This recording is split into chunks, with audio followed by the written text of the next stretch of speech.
Depression of freezing point of a solvent by a solute के बारे में बात करते हैं जी। हमारे पास अगेन ये एक कॉलिगेटिव प्रॉपर्टी है जिसमें हम बात करते हैं डिप्रेशन ऑफ फ्रीजिंग पॉइंट, यानी कि जब हम सोल्यूट बीच में ऐड करते हैं किसी भी प्योर सॉल्वेंट में तो उसका जो फ्रीजिंग पॉइंट है यानी कि वो वाला टेम्परेचर जिसपे उसने फ्रीज होना होता है वो हमारे पास पहले से कम आ जाता है। यानी कि पहले लेट सपोज अगर वो हमारे पास 0 डिग्री पे हम कहते हैं फ्रीज हो रहा था तो हमारे पास वो क्या होगा जी, अब -1 पे जो है वो फ्रीज हो जाएगा। ठीक है, तो यहाँ पर हम देखते हैं कि हमारे पास किस तरह से ये आ जाता है। इसके लिए हम एक ग्राफ जो है वो कंसिडर कर लेते हैं। यहाँ पर हम देख रहे हैं कि हमारे पास क्या है जी, वाई एक्सिस पे हमने वेपर प्रेशर को रिप्रेजेंट किया हुआ है। ठीक है, यहाँ पर हम वाई लिख देते हैं और ये हमारे पास एक्स एक्सिस है जिसपे हमने टेम्परेचर को मेंशन किया हुआ है। ठीक है, हमारे पास ये जो कर्व नजर आ रहा है इसको हम कह रहे हैं ए से बी तक। ठीक है, ये हमारे पास क्या है जी, इसको हम रिप्रेजेंट करते हैं, ये हमारे पास प्योर सॉल्वेंट का कर्व है। ठीक है, इसको हम यहाँ पर लिख देते हैं प्योर सॉल्वेंट। ठीक है, अब क्या होता है, सॉल्वेंट हमारे पास क्योंकि हाई टेम्परेचर पे अवेलेबल है, हम देख रहे हैं कि टेम्परेचर इधर हाईएस्ट उसकी वैल्यू होगी और इधर जो है हमारे पास लोएस्ट वैल्यू होगी। ठीक है, जैसे जैसे हम उसको लो वैल्यू की तरफ लेकर आएंगे, किसी भी सॉल्वेंट को जब हम टेम्परेचर उसका ठंडा कर रहे होते हैं तो हमारे पास वो क्या होता है, सॉलिड में चेंज हो जाता है। और यहाँ पर हम लिख सकते हैं कि ये वाला जो हमारे पास पोर्शन है जिसको हम BC कह रहे हैं, ये हमारे पास क्या है जी, सॉलिड सॉल्वेंट है ये हमारे पास। ठीक है, ऊपर हमने बात की प्योर सॉल्वेंट इन कौन सा स्टेट है जी, हमारे पास लिक्विड स्टेट में। इसको यहाँ पर लिख देती हूँ लिक्विड स्टेट, क्योंकि हाई टेम्परेचर जब हमारे पास होता है तो हमारे पास किसी भी हम कहते हैं जो भी हमारे पास जो है केमिकल स्पीशीज प्रेजेंट होती है उसकी हम कहते हैं कि अगर हाईएस्ट बहुत हाईएस्ट टेम्परेचर देंगे तो उसकी गैस स्टेट होगी क्योंकि काइनेटिक एनर्जी उसकी हाईएस्ट होगी, और उससे अगर कम होगी तो वो लिक्विड स्टेट होगी। तो यहाँ पर हमारे पास मीडियम है उसकी काइनेटिक एनर्जी गैस वाली हम कहते हैं स्टेट से और सॉलिड वाले स्टेट से। तो यहाँ पर हम लिखते हैं जी सॉलिड हमारे पास क्या है, यहाँ पर ये वाला पोर्शन जो है वो सॉलिड सॉल्वेंट का है। ठीक है, जो कि हमने क्या बताया है, इसको मैं ब्लू से ही लिख रही हूँ और यहाँ पर रिप्रेजेंट भी कर रही हूँ, BC कर्व है। ठीक है, उसके बाद अगर हम यहाँ पर देखें तो ये हमारे पास क्या है जी, ये सोल्यूशन का कर्व है। ठीक है, अब सोल्यूशन में हमारे पास क्या होता है इसको हम देख लेते हैं। यहाँ पर सोल्यूशन में हमारे पास सोल्यूट और सॉल्वेंट दोनों प्रेजेंट होंगे। ठीक है, यहाँ पर तो हमने सिर्फ प्योर सॉल्वेंट की बात की थी कि प्योर सॉल्वेंट के लिए जो लिक्विड कर्व है वो A to B है और उसके बाद जो सॉलिड सॉल्वेंट कर्व है वो B to C है। लेकिन उसके बाद जब हमारे पास सोल्यूशन होता है तो उसमें क्या मौजूद है जी, हमारे पास सॉल्वेंट भी है, इसी प्योर सॉल्वेंट के अंदर हमने क्या किया, एक सोल्यूट ऐड कर दिया। तो उसके बाद क्या होगा, जिस तरह हमने पहले बात की थी कि हमारे पास सोल्यूट ऐड करने से जो एस्केपिंग पोजीशंस होती हैं यानी कि ऊपर वाली पोजीशन जो उसकी सरफेस होती है वहां पर सॉल्वेंट मॉलिक्यूल की प्रेजेंस कम हो जाती है। यहाँ पर अगर हम देखें तो नीचे सॉल्वेंट मॉलिक्यूल ये हमारे पास ज्यादा होंगे लेकिन सरफेस पे हमारे पास क्या होगा, क्वांटिटी जो है वो ज्यादा हो जाएगी, इस तरह से कि हमारे पास जो है वो सोल्यूट ज्यादा हो जाएगा। ठीक है, तो यहाँ हम देख रहे हैं कि सोल्यूट के ये हमारे कुछ जो है वो मॉलिक्यूल्स हम देख रहे हैं येलो कलर के, अगर हम रिप्रेजेंट करें तो उसने सरफेस को ब्लॉक कर दिया जिसकी वजह से सॉल्वेंट इजीली वेपर्स में, या हम कहते हैं कि जब वेपर्स में कन्वर्ट नहीं हो सकते तो इसका जो हम कहते हैं कि वेपर प्रेशर जो है वो एक्सटर्नल वेपर प्रेशर के हम कहते हैं कि इक्विवेलेंट बहुत इजीली नहीं हो सकता। यही वजह है कि जब इसका हम कहते हैं कि वेपर प्रेशर कम हो जाता है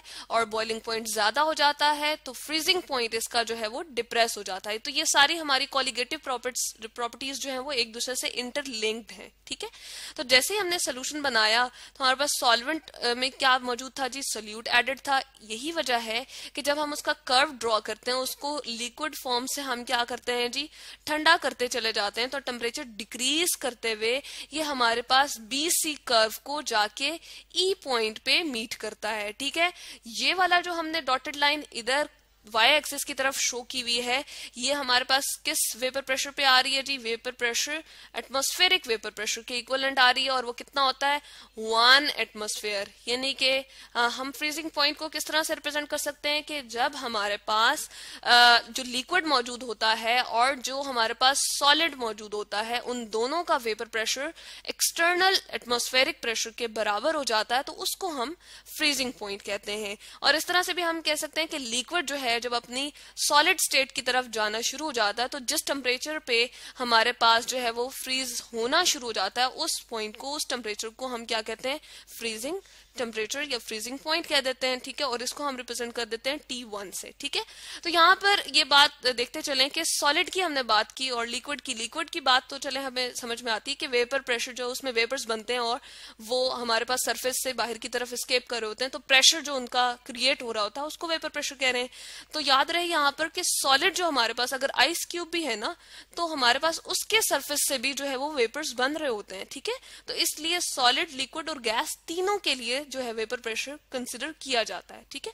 तो यहाँ पर ये बात भी हमने डिस्कस कर ली और इस तरह से हम देखते हैं कि ये जो ई पॉइंट है ये अब क्या है, सोल्यूशन का फ्रीजिंग पॉइंट है, ठीक है। और इसके लिए कॉरेस्पॉन्डिंग अगर y एक्सिस की तरफ हम जाते हैं तो हमारे पास क्या आता है, P। इसको हमने रिप्रेजेंट कर दिया है वेपर प्रेशर P से, ठीक है। इसको जनरल वे में हमने यहाँ पर बता दिया कि ये हमारे पास क्या है, P है।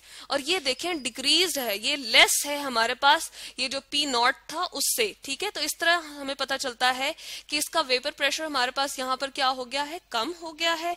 और इसके कॉरेस्पॉन्डिंग जब हम एक्स एक्सिस की तरफ जाते हैं तो हमारे पास फ्रीजिंग पॉइंट ऑफ सोल्यूशन आ जाता है जिसको हम कहते हैं T2। और ये टेम्परेचर पहले वाले से लेस हो गया है, तो इससे हम क्या कहते हैं कि डिप्रेस हो गया है, यानी कि डिप्रेस को हम डिक्रीज भी यहाँ पर कह सकते हैं। तो हम यहाँ पर रिप्रेजेंट करते हैं कि हमारे पास डिप्रेस को हम और क्या कह सकते हैं जी, डिक्रीज, ठीक है। तो डिक्रीज हो गया हमारे पास freezing point as compare to pure solvent. तो यहाँ पर हम देख रहे हैं कि सोल्यूशन का जो हमारे पास फ्रीजिंग पॉइंट आ गया है वो क्या है, लेस है सॉल्वेंट के फ्रीजिंग पॉइंट से, ठीक है। तो यहाँ पर हमारे पास वो पॉइंट था जिसमें हमारे पास सॉलिड सॉल्वेंट और प्योर सॉल्वेंट लिक्विड स्टेट में उन दोनों का हम कहते हैं वेपर प्रेशर सेम हो जाता है, तो उसको हम कहते हैं हमारे पास क्या है जी, वो फ्रीजिंग पॉइंट है, ठीक है। तो किसी भी सॉल्वेंट का, किसी भी लिक्विड का फ्रीजिंग पॉइंट हम यही कहते हैं कि जब हमारे पास सॉलिड, उसमें मौजूद सॉलिड और लिक्विड फेज दोनों का वेपर प्रेशर जब इक्विवेलेंट हो जाता है, एक जैसा हो जाता है, तो वो वाला पॉइंट जो है या वो वाला टेम्परेचर जो है उसको हम फ्रीजिंग पॉइंट कहते हैं, ठीक है। इसी तरह से हमने सोल्यूशन की भी बात कर ली। अब इसमें हम क्या वैल्यू जी देखना चाह रहे हैं, क्या कैलकुलेट करना चाह रहे हैं, हम देखना चाह रहे हैं डिप्रेशन ऑफ फ्रीजिंग पॉइंट। तो वो किस तरह से हम निकालेंगे, इस तरह से हम देख सकते हैं कि डिप्रेशन ऑफ फ्रीजिंग पॉइंट जो है वो हमारे पास किसके इक्विवेलेंट होगा, वो होगा जी equivalent freezing point of pure solvent. जो हमारे पास प्योर सॉल्वेंट का फ्रीजिंग पॉइंट था और उसका हम डिफरेंस लेंगे किसके साथ, इसको थोड़ा सा हम यहाँ पर नीचे लिख लेते हैं, ठीक है। तो हमारे पास ये डिप्रेशन ऑफ फ्रीजिंग पॉइंट किस तरह से कैलकुलेट होगा, हम कहते हैं freezing point of pure solvent में से हम जो है वो माइनस करेंगे क्या जी, freezing point of solution. Let suppose हमारे पास ये जो है ये 0 डिग्री पे आ रहा है, ठीक है, और ये जो है हमारे पास -5 पे आ रहा है, ठीक है। तो हम किस तरह से कर सकते हैं, 0 और इस तरह से इसमें से हम माइनस करेंगे किसको जी, अगेन यहाँ पर लिखते हैं -5 डिग्री से, ठीक है। तो ये हमारे पास क्या आ जाएगा, इसका जो डिप्रेशन ऑफ फ्रीजिंग पॉइंट आएगा वो 5 डिग्री का हमारे पास डिप्रेशन आ गया, ठीक है। इसको हम किस तरह से रिप्रेजेंट करते हैं, इसको हम इस तरह से एक और वे में भी रिप्रेजेंट कर सकते हैं जो कि हमारे पास थोड़ी सी डिप्रेशन ऑफ फ्रीजिंग पॉइंट को हम किस तरह से रिप्रेजेंट कर सकते हैं, हम डेल्टा TF से रिप्रेजेंट करते हैं, ठीक है। यहाँ पर हमने लिख दिया डेल्टा TF और उसके बाद हमारे पास क्या है जी, T1 हमने लिया था जो कि हमारे पास क्या था, freezing point of pure solution था, उसमें से हमने माइनस कर दिया T2 को, ठीक है। तो इस तरह से हमारे पास क्या आ जाएगा, डेल्टा T आ जाएगा। और इसको अगेन हम बिल्कुल सिमिलर जिस तरह हमने किया था जी एलिवेशन ऑफ बॉइलिंग पॉइंट में, उसी तरह से हम इसको जो है क्या करते हैं, प्रोपोर्शनल करते हैं किसके, मोलालिटी के। तो यहाँ पर हम लिख सकते हैं कि डेल्टा TF जो है वो हमारे पास क्या है, प्रोपोर्शनल है, डायरेक्टली प्रोपोर्शनल है मोलालिटी के।